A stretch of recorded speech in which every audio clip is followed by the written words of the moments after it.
Now we are going to know in details what are the mental disorders and what are the main categories that can be covered in.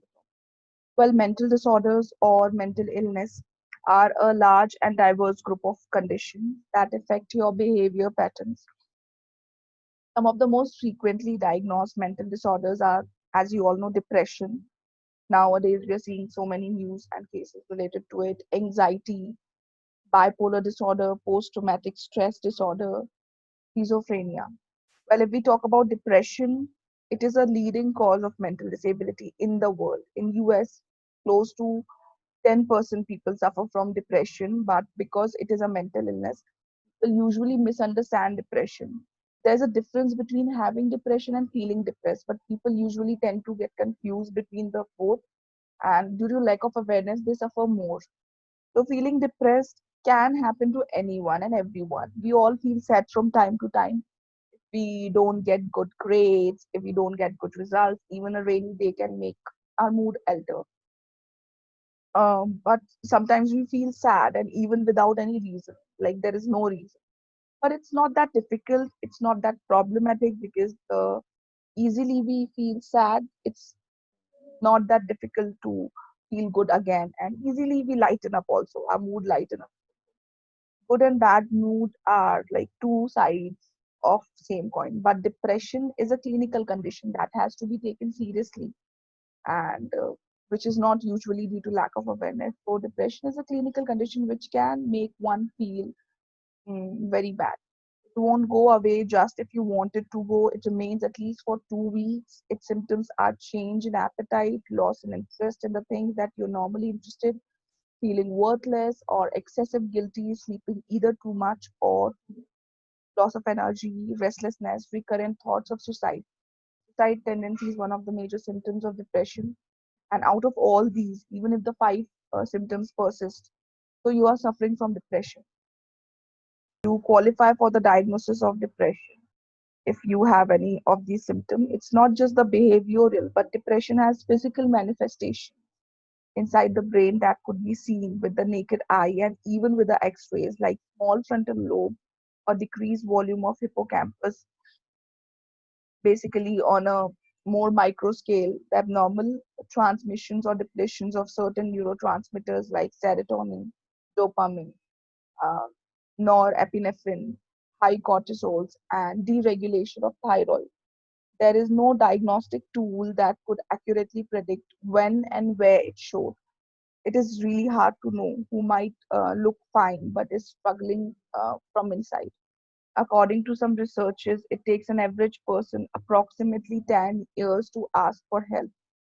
But there are very effective treatments like electroconvulsive therapy, transcranial magnetic stimulation.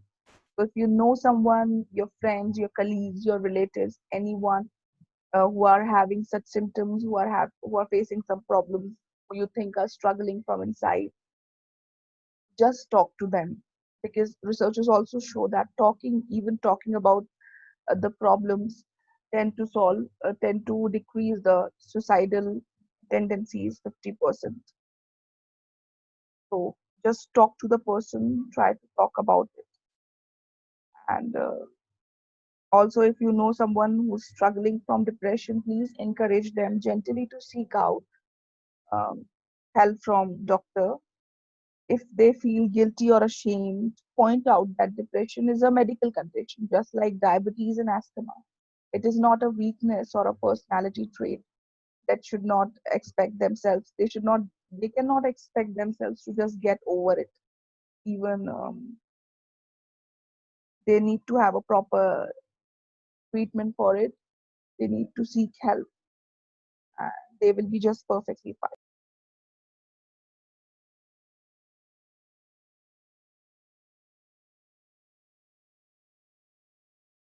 If we talk about anxiety, suppose I will like to explain it with simple example.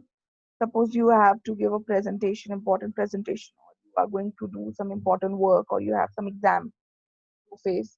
Of course, your body will be stressed. Stress hormones will be high. The levels will be high. You will be tense, and it is no harm to be stressed and doing work at that time. Your body perform accordingly, your focus level will be high, your body organs will be performing in a way that would be beneficial for you. But just imagine, like if that anxiety, that stress level persists for long time, will it be good for your body? Will it be good for your mental status? No. uh, it is even found that 3% of population, it does prevail even after the presentation is over. When this feeling of uneasiness, tension remains there, it is called anxiety. This can cause chest pain or nightmares, irritability, lack of concentration, difficulty in sleeping, and chronic fatigue. So sometimes it can make the person so anxious that the person no more feels like going to work or doing any routine work. This can be the sign of generalized anxiety disorder, which is also known as GAD, characterized by persistent, unreasonable, and excessive anxiety about everything. It is usually out of their control and they do not know how to control it. The symptoms of mental disorders, if we talk, vary based on such conditions. Different people can experience the same mental disorders very differently. You should talk to your doctor if you notice a change in your behavior, thought patterns, or moods. If you think you might have a mental disorder, it's important to talk to doctors to come up with a treatment plan that works for you. There are many resources available, so don't try to self medicate. If we talk about the risk factors of the brain disorders, traumatic brain injury is most common in children under 4-year age, young adults between 15 to 25 years, and adults 65 and older.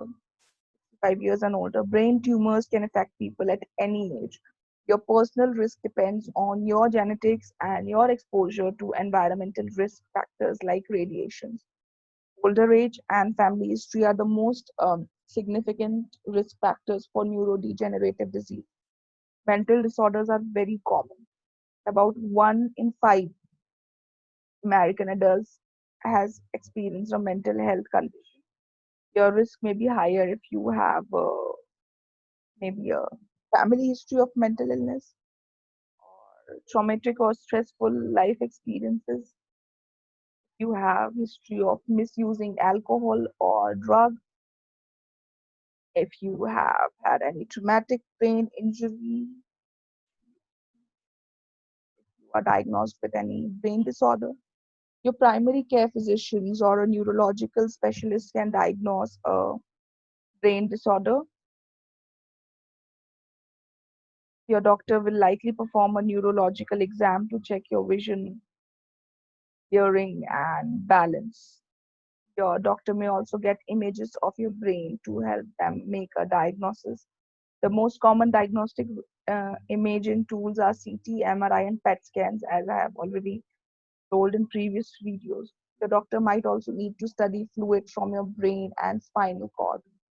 This helps them find bleeding in the brain, infection, and other abnormalities. Mental health disorders are usually diagnosed based on evaluation of your symptoms and history. If we see about the long term outlook, the outlook for people with brain disorders depends on the type and severity of brain disorder. Some conditions are very easily treated with medications and therapy. For example, millions of people with mental disorders live perfectly normal lives.